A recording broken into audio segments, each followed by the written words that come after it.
afternoon.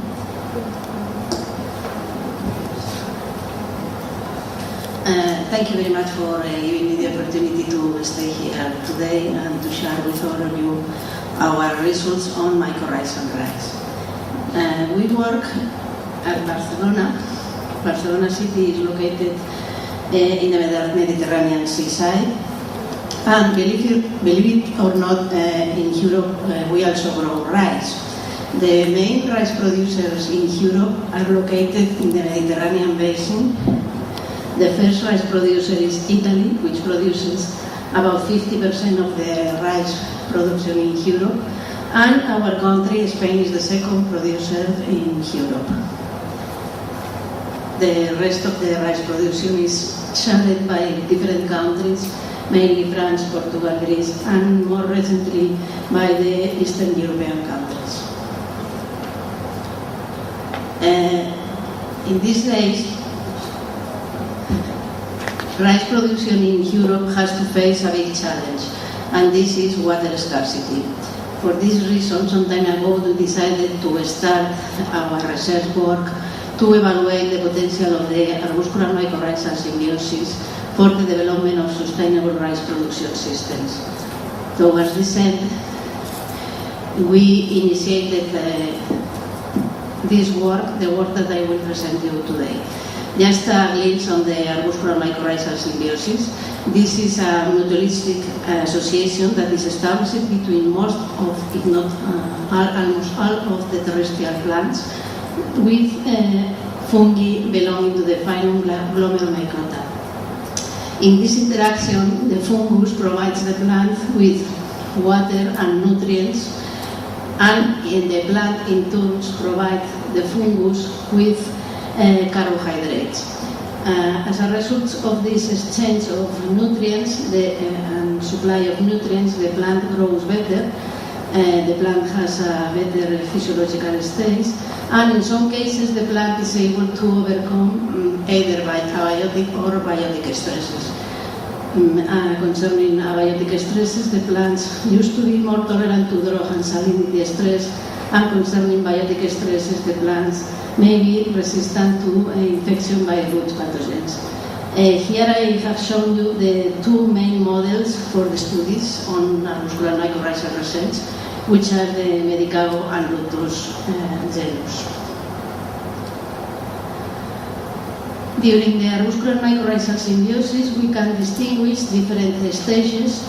To start the interaction, the fungus, the spore of the fungus grows, germinates, and at this moment there is a strong molecular dialogue in between the root, the host, and the fungus.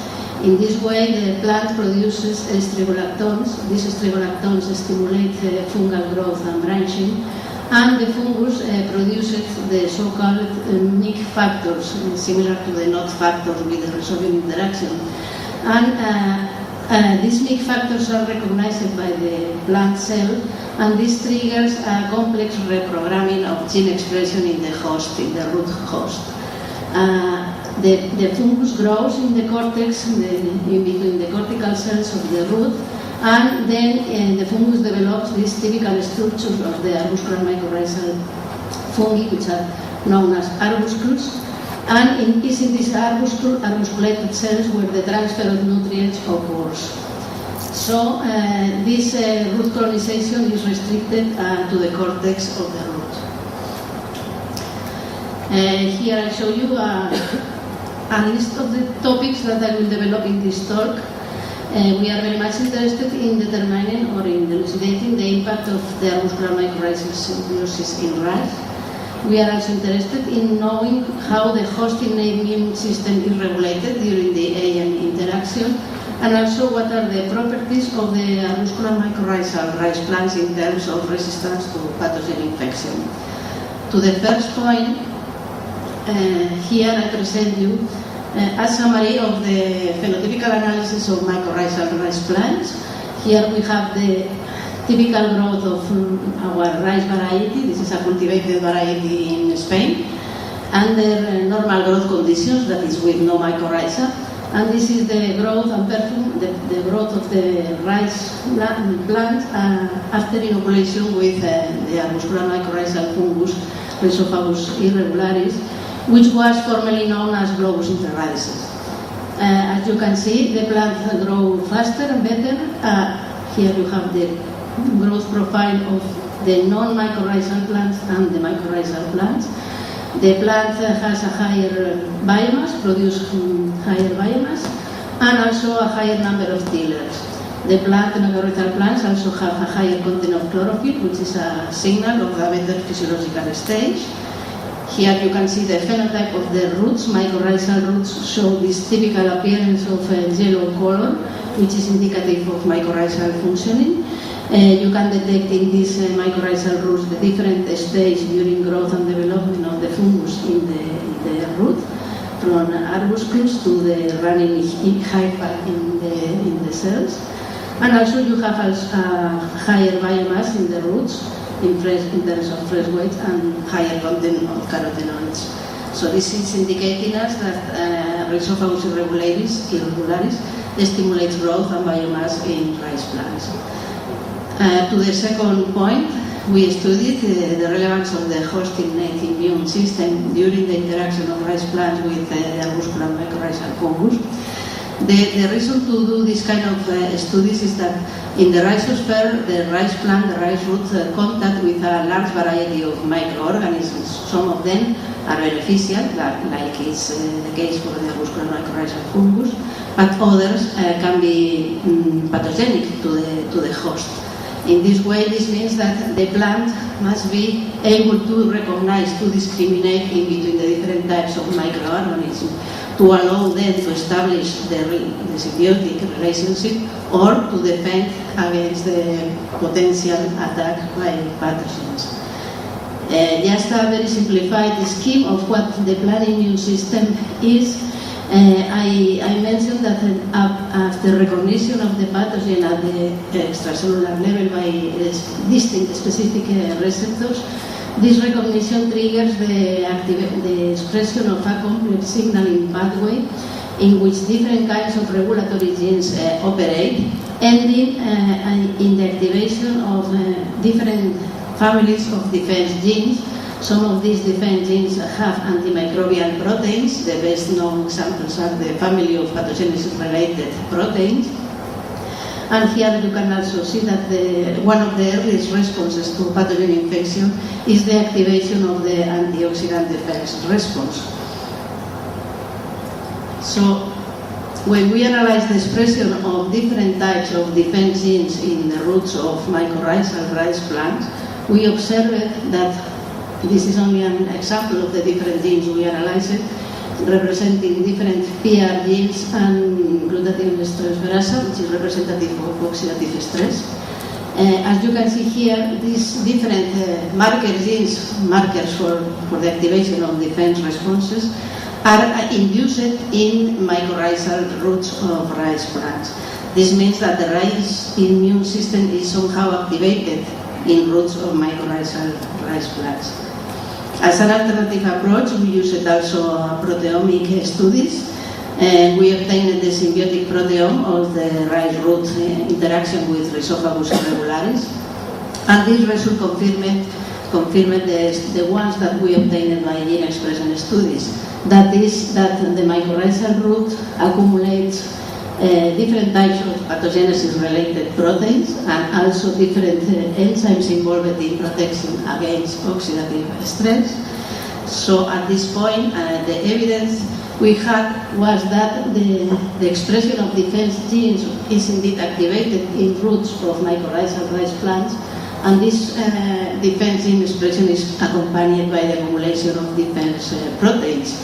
In this way, we can assume that the rice plant develops common responses to infection by either pathogenic or arbuscular mycorrhizal fungi. In any case, what we know also is that the accumulation of these defense proteins apparently does not prevent the arbuscular mycorrhizal symbiosis in rice. So we decided to use a different approach that is based on the analysis of rice plants that constitutively express a a particular pathogen-related gene from maize. I don't have time to go into the details of this type of pathogenesis-related expressing rice plant, but you should keep in mind that in these rice plants we observe a constitutive expression of different defense-related genes, such as different PR genes, in the absence of pathogen infection. When the rice plant overexpressing this PRMS protein are under infection conditions, then the plant develops a faster and strong defense response. Here you have the level of accumulation under non-infection conditions and under infection conditions for wild type and for transgenic lines. As a result of this behavior, the transgenic plants, the PRMS rice plants, show broad spectrum protection against different types of pathogens, fungal and bacterial pathogens. Okay, then when we inoculate these transgenic plants with the arbuscular mycorrhizal fungus, Esophagus regularis, we have here the phenotype of the controlled non-inoculated non-mycorrhizal plants, and here the phenotype of the mycorrhizal plants. As you can see, and down in the lower part of the slide, you can have the phenotype of the mycorrhizal roots from both wild type and PRMS plants. From this, and here, you have the growth performance of both wild type and mycorrhizal and non-mycorrhizal transgenic lines. So from this we see that the constitutive expression of defense-related genes that occurs in PRMS rice plants do not have an impact at the level of growth performance in the rice plant. We observe the same phenotype in both wild type and PRMS rice plants. Moreover, we have also analyzed the pattern of mycorrhization in transgenic plants. Again, we do not observe any qualitative or quantitative change in relationship with the efficacy of the arbuscular mycorrhizal fungus to colonize the roots of the transgenic plants. We have the same level of colonization in the roots. We observe the typical structures of root colonization by the fungus, and the fungal biomass and the activity of the one distinct phosphate transporter from the fungus is the same. So at this point there are no significant differences in the symbiotic efficiency of Rhizophagus in PRMS plants. So this is a third line of evidence in terms that we can conclude from these studies that the plant defense response is activated in a normal way, the typical response that the plant activates when it's in contact with a pathogen, with a fungal pathogen. But knowing that the plant is colonized in a normal way, we can deduce or we can infer from these studies that the arbuscular mycorrhizal fungi somehow must have evolved the capability to escape from the host defense responses. How the fungus escapes from the host defense responses, this is something that we have to know. We don't know yet. There are different possibilities we can think on this slide. I have just written some of these possibilities.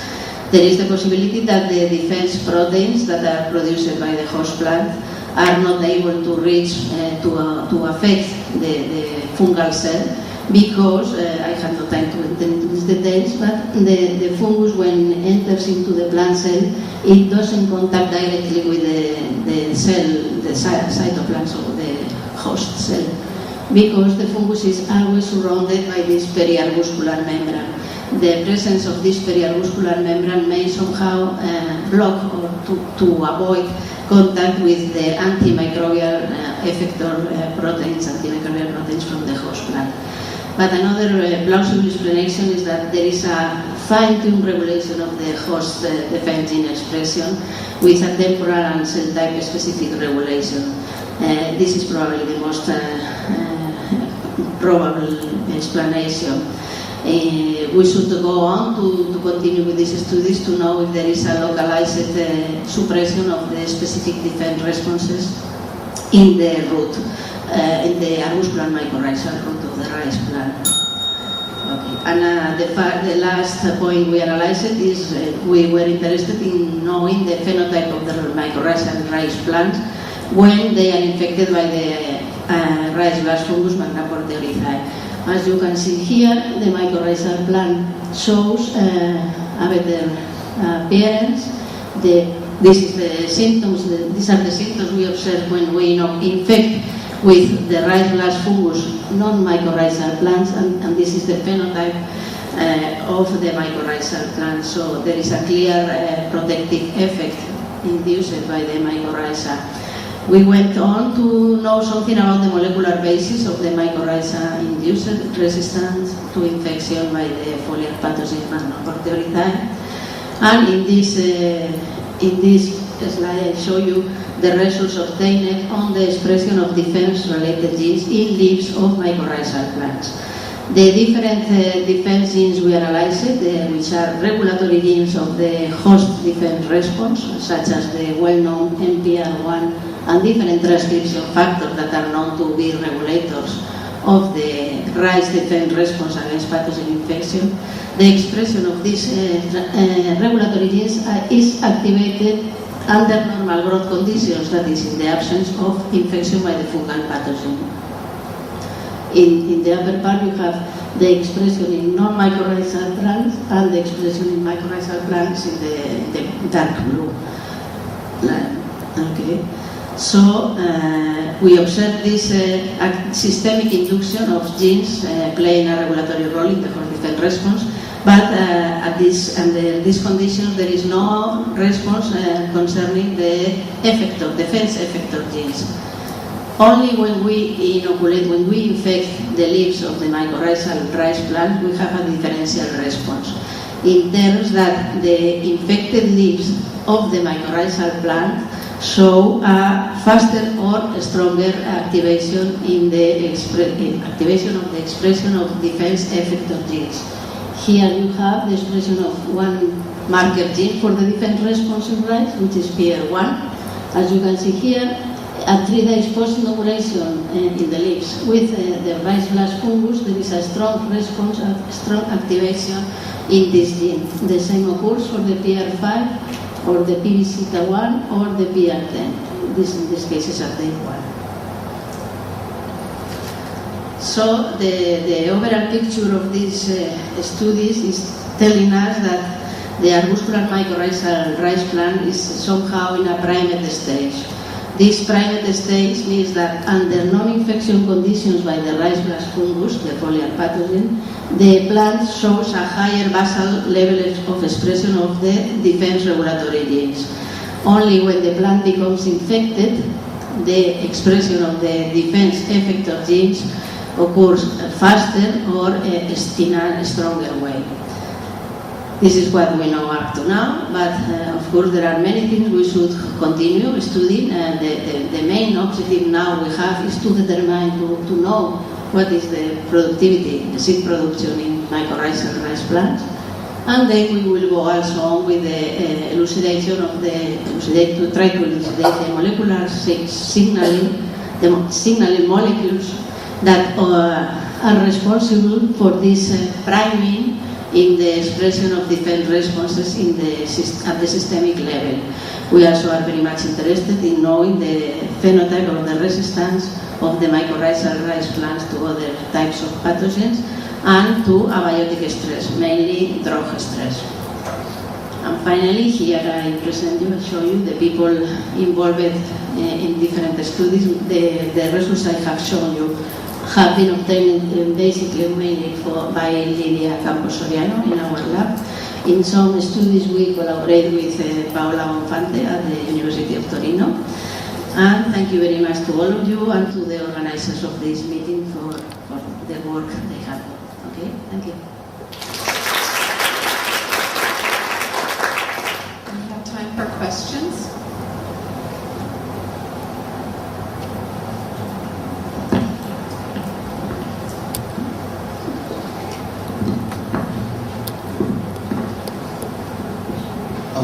What is the nature pose of this mycorrhiza?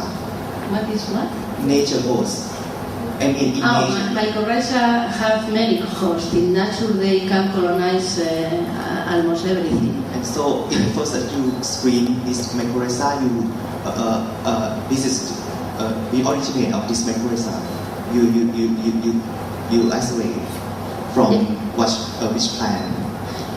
That's not. It's different when you think on plant pathogen interaction. You have a very specific relationship in between the host and the pathogen. But in the case of the arbuscular mycorrhizal fungi, these fungi have a broad spectrum of hosts, so they can be used with many different hosts.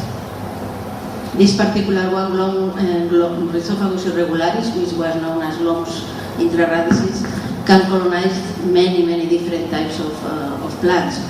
The problem is that rice has not been has not been studied in detail for this interaction. So the last slide that you have not checked the yield of the plant after this effect of fungus. Do you expect there will be an increase or effect on the yield of the plant? I don't know. I would like to. But the response in other plant species is variable. It varies. You can have higher production or lower production, so it's not known. But this kind of study should be done in the field. I don't want to do this study under greenhouse conditions. For the mycorrhizal fungi, normally they are aerobic fungus, right? Yeah. And normally in the cultural practice on rice, like most of the crop cycles, they are underwater. Yeah, this is a difficult question. I understand. Big benefit for us if it can actually increase the yield, but we cannot really use mycorrhizal in the flooding water. Yes, you can use, because there are different reports in the literature where they describe the presence of arbuscular mycorrhizal fungi in aquatic plants. So it's not a limitation.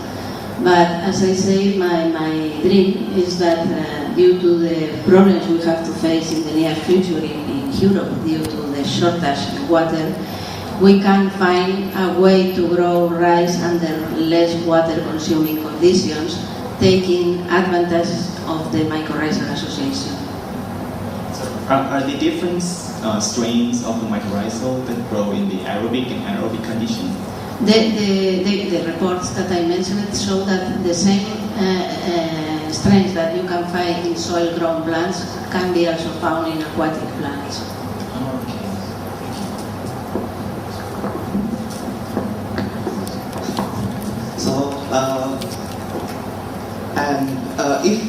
If we harvest the rice plant, and so the mycorrhizal that can still survive in the soil, how many crop rotation?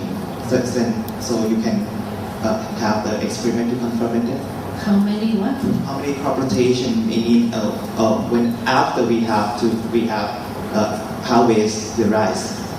So the fungus will. We have not reached the harvesting time in these plants, because these plants have been grown in big pots under greenhouse conditions. If you want to have a real estimation of the effect on productivity, you should go to the field. For me, it's the... I was just wondering if the way mycorrhiza, the induction pathway, is it the same as the bacteria? Because you said you don't know the pathway yet. Is it like the root bacteria that, I think they said ethylene 4-ISR, so I think ethylene and jasminic acid. Yeah. So But this is one of the aspects we want to approach in the near future. What is the hormone signaling molecule that is triggering this systemic activation in the shoot of the rice plant? According to the type of genes we analyzed, they are known to be regulated either by salicylic acid, which is the case of the MPR1, or by jasmonic acid, which is the case of several of the other regulatory genes. So at this moment, we cannot discard any